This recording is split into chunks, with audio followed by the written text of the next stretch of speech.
Hello,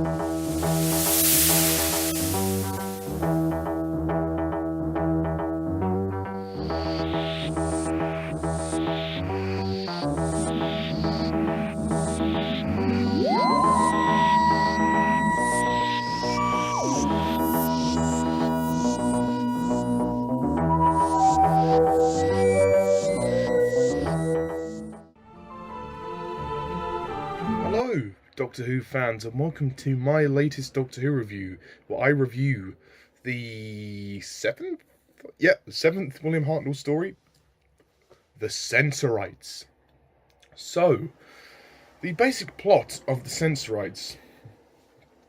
The Doctor, Ian, Barbara and Susan arrive in the TARDIS on board a spaceship. Their initial concern is for the ship's human crew, who are suffering from telepathic interference from the Sensorites.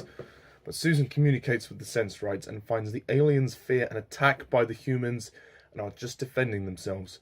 Travelling to the Sense Sphere, on the Sensorites planet, the Doctor seeks to cure an illness to which the Sensorites and Ian have succumbed, but finds it has been caused by a deliberate poisoning.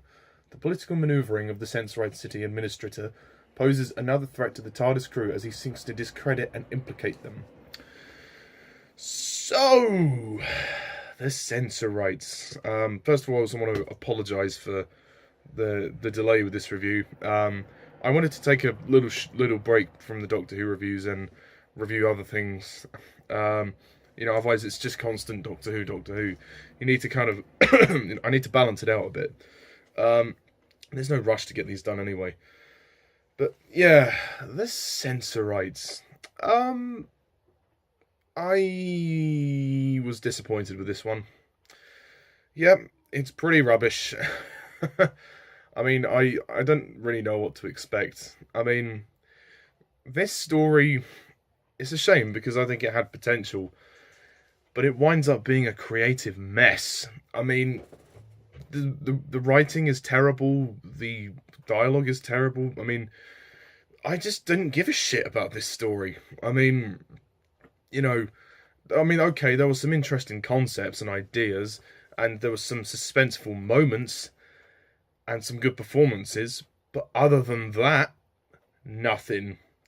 It's just a real drag of an episode. I mean, it's basically, the way I see the Sensorites is that it's basically a nothing story, in that nothing much happens, at least nothing of general interest happens. It's basically nothing. So, yeah, the plot is just, bare. There's nothing there. And, I mean, there's some political things as well that go on. And I just think the Sensorites themselves are just really terrible villains. They are the worst villains so far out of the ones that I've reviewed. They don't have any uniqueness about them. Basically, they look like old men in beards with a slightly different head. That's it. Yeah. They're not threatening. They're not menacing. I mean, they're afraid of the dark. I mean, they're afraid of the dark. They can't survive without light. So, doesn't that make them seem a bit weak? Who came up with this idea? That makes them seem really weak. That's a terrible idea. Who thought of that? Ugh. I mean, and you don't care when, the Sensorite leader is trying to kill the Doctor and his companions. You just kind of go, okay, yeah, when are we going to get to the plot? And they never get to the plot. There is not really much of a plot here. I mean, there's, like I said, some suspenseful moments, like when Ian nearly dies from the water poisoning, and then some of the two side characters whose names I've forgotten, they get captured and whatnot, and he goes a bit, the male, he's losing his marbles a little bit. Other than that, you just don't really give a shit with this story. There's just nothing that happens. The production values aren't bad, but they're not the best. I mean, there is one particular, I think the last shot of part one, when Ian looks out the window, that looks really bad. It just looks really dated now. Yeah, it looks really bad. I will say the good things are that the acting is very good. I like William Hartnell as the Doctor here. He really takes charge. Um, he's very good, and he definitely Although I didn't understand the very end of this story when he suddenly started to have a go at Ian, like what? That came out of nowhere. That literally came out of nowhere. Anyway, then you've got Carole Ford as Susan. She's very good. She does some. She also takes charge as well, and she contributes a lot to the story because she didn't do as much in the Aztecs, so it's nice for her to have more to do. Ian Chesterton, William Russell, he's very good. He's good as he always is. The weakest of this is probably Jacqueline Hill as Barbara Wright. I mean, the weakest of the main four is probably Jacqueline Hill as Barbara Wright in this one. Barbara just doesn't do anything in this story. She's in like 2 of the episodes, no more than 3. I can't remember how much she's actually in. She's barely in this story. I mean, what's the reason for that? Can somebody give me... Is that to do with the plot, or is that to do with the actress herself? Can somebody confirm that for me? Because it was, if you were only gonna have her in 2 parts, what was the point of even having her in there? Why couldn't you just left her in the TARDIS? I suppose then it wouldn't have made sense either. So I suppose they had to use her in some way. Did she take holiday or something? I don't know. I mean, but her inclusion to the story was pointless, and she ultimately ended up doing nothing in terms of the main plot, so she was quite frankly wasted in this story. Again, this one is a slow, dull, boring story. It's 6 parts. Again, it is too long. Shave this down to 4 parts at the most. I think this story honestly would have worked better as like 3 or 4 parts, because then it would have been more interesting. They're trying their best to pad this story out to make it like an epic. It's just not necessary. It is too long. It is boring, dull. The script isn't that interesting. The dialogue isn't that interesting. The Sensorites themselves are not that interesting. And it's a mess. It's a mess. What can I say? I mean, it's not completely terrible, like I said. There are some redeeming qualities. Like I said, the suspenseful moments work, and when they work, they really work. Like the end of, I believe it's part 3, when Ian collapses.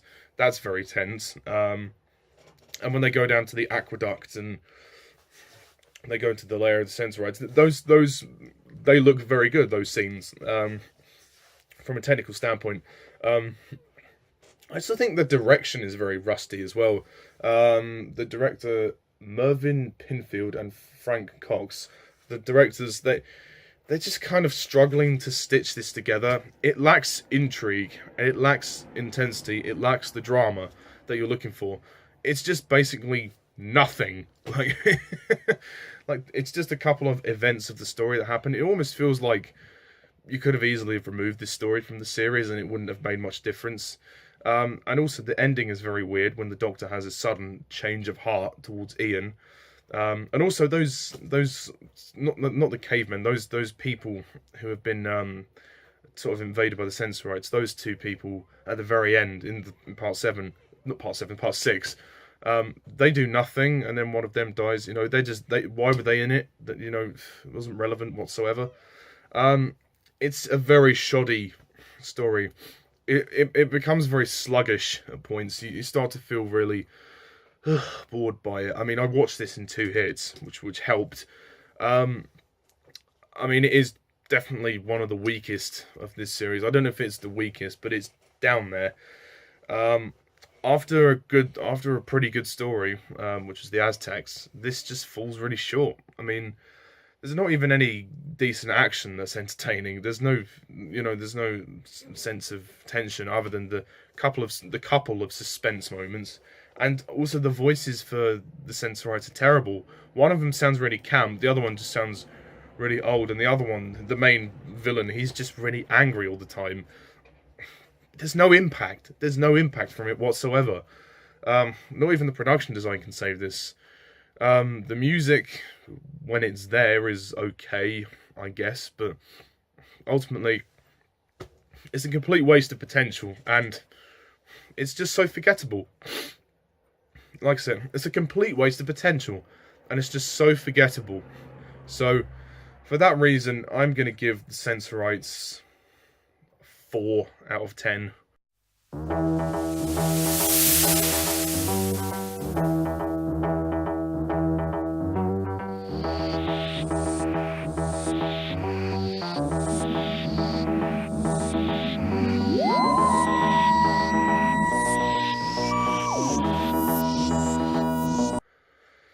Yeah, not a fan of this one. I mean, if you like this story, then do, please, by all means, let me know. Let's compare and contrast our opinions. What do you think of the Sensorites? Please comment down below. Let me know. Tune in next time when I review The Reign of Terror. Until then, folks, thank you all for watching, and as always, I'm Mr. TARDIS11. See ya.